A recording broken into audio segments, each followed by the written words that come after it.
สวัสดีค่ะสวนแม่หมาค่ะวันนี้เราจะมาทำการบ่มดินนะคะเป็นสูตรของอาจารย์สุเทพกุลศรีสูตรนี้เป็นสูตรที่ไม่ต้องทำการคลุกเคล้าส่วนผสมต่างๆนะคะส่วนผสมที่เราใช้จะมีอยู่3อย่างนะคะ1ขุยมะพร้าว2ปุ๋ยคอก3ดินถุงในที่นี้เราจะใช้ดินเก่าที่เราทำการปลูกมาแล้วนะคะ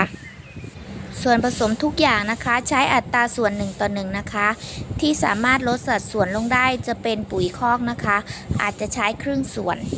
ปุ๋ยคอกกับขุยมะพร้าวควรแช่น้ำให้ชุ่มนะคะภาชนะที่เราใช้วันนี้จะเป็นถาดปลูกนะคะเราซื้อถาดมาจากร้าน20 บาทแล้วนำมาเจาะรูค่ะเรามาเริ่มขั้นตอนการบ่มดินกันค่ะขั้นแรกใช้ขุยมะพร้าวโรยรอบกระถางเลยนะคะขุยมะพร้าวจะทำหน้าที่ในการดูดซับความชื้นและจะเป็นที่ยึดเกาะของจุลินทรีย์นะคะหัวใจสำคัญในการบ่มดินนะคะคือต้องการให้ดินเป็นที่อยู่อาศัยของจุลินทรีย์จุลินทรีย์จะทำหน้าที่ย่อยสลายอินทรีย์วัตถุให้พืชสามารถดูดซึมไปใช้ได้นะคะเวลาที่เราเติมปุ๋ยหรืออินทรีย์วัตถุลงไปจุลินทรีย์ในดินก็จะทำหน้าที่เขาต่อเนื่องนะคะชั้นที่2นะคะจะเป็นดินปลูกนะคะดินปลูกจะวางทับขุยมะพร้าวอีกชั้นนะคะดินที่ใช้จะเป็นหน้าดินที่เรามีอยู่นะคะถ้าใครไม่มีก็ซื้อดินถุงได้นะคะอาจารย์สุเทพศรีกุลแนะนำว่าดินที่ใช้ในการบ่มดินควรเป็นดินที่มีลักษณะแห้งนะคะโรยเกลี่ยให้ทั่วรอบๆกระถางเลยนะคะสาเหตุที่ต้องใช้ดินแห้งนะคะเพื่อให้ดินสามารถดูดซับน้ำปุ๋ยน้ำอินทรีย์วัตถุที่ได้จากการชะล้างของปุ๋ยคอกที่เราจะโรยกลบชั้นดินอีกทีนะคะชั้นที่3นะคะนำปุ๋ยคอกมาโรยกลบทับหน้าดินอีกทีค่ะอาจารย์สุเทพท่านสังเกตว่าปุ๋ยคอกถ้านำไปแช่น้ำเพียงแค่1 วันน้ำแช่น้ำปุ๋ยก็สามารถไปบำรุงพืชผักได้ท่านจึงนำมาประยุกต์ใช้ในกระบวนการบ่มดินค่ะปุ๋ยคอกที่ใช้อาจลดสัดส่วนเหลือครึ่งส่วนได้นะคะเมื่อเราทำการกลบหน้าดินโดยปุ๋ยคอกเรียบร้อยแล้วให้ทำการรดน้ำให้ชุ่มนะคะขั้นตอนรดน้ำนี้จะเป็นกระบวนการที่สำคัญนะคะท่านอาจารย์แนะนำให้ค่อยๆทำการรดนะคะที่เหมาะสมก็ควรเป็นบัวรดน้ำนะคะแต่เราไม่มีก็คือใช้กระบุงนี้ได้ค่ะการรดน้ำผ่านปุ๋ยคอกนะคะจะเป็นการชะล้างอาหารจากปุ๋ยคอกลงสู่ดินดินที่แห้งจะสามารถซึมซับไว้นะคะแล้วถ้าเขาซึมผ่านไปที่ชั้นของขุยมะพร้าว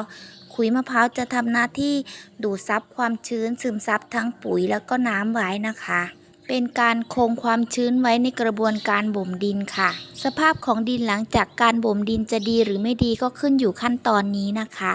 ขั้นตอนที่4ขั้นตอนสุดท้ายนะคะใช้ขุยมะพร้าวครึ่งส่วนที่เราเหลือไว้นะคะนำมากรบทับปุ๋ยคอกอีกทีการคลุมทับด้วยขุยมะพร้าวเนี่ยนะคะจะเป็นการควบคุมความชื้นในกระบวนการบ่มดินแล้วก็เป็นการป้องกันแสงแดดหรือความร้อนจุลินทรีย์ในดินจะทำงานได้ดีในอุณหภูมิ 20-45 องศานะคะกลบเกลี่ยให้ทั่วกระถางเลยนะคะท่านได้ทดลองใช้สูตรนี้ปลูกผักมาหลายรุ่นแล้วนะคะในสูตรการบ่มดินนะคะอาจารย์สุเทพไม่ได้ทำการแช่ขุยมะพร้าวเพื่อล้างสารแทนนินออกนะคะท่านมองว่าสารแทนนินในขุยมะพร้าวเป็นข้อดีในการบ่มดินเพื่อที่จะให้เขาควบคุมแล้วก็กำจัดเชื้อราที่ไม่ดีนะคะหลังจากเกลี่ยขุยมะพร้าวให้ทั่วกระถางแล้วนะคะต้องรดน้ำขุยมะพร้าวให้ทั่วนะคะในกระบวนการบ่มดินนะคะน้ำก็จะเป็นปัจจัยสำคัญมากเลยค่ะทั้งในเรื่องความชื้นเรื่องอุณหภูมิแล้วก็เป็นตัวชะล้างอาหารจากปุ๋ย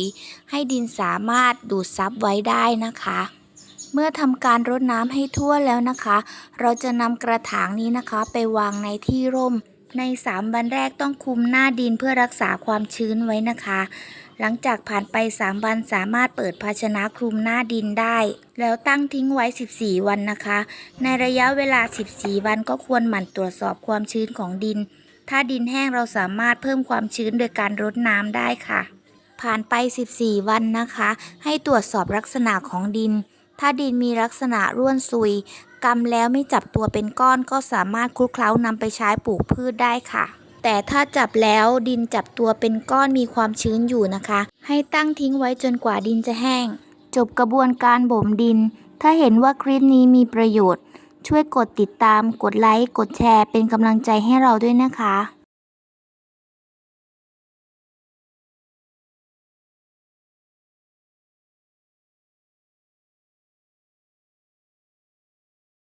ถ้าเห็นว่าคลิปนี้มีประโยชน์ช่วยกดติดตาม กดไลค์ กดแชร์ให้เราด้วยนะคะ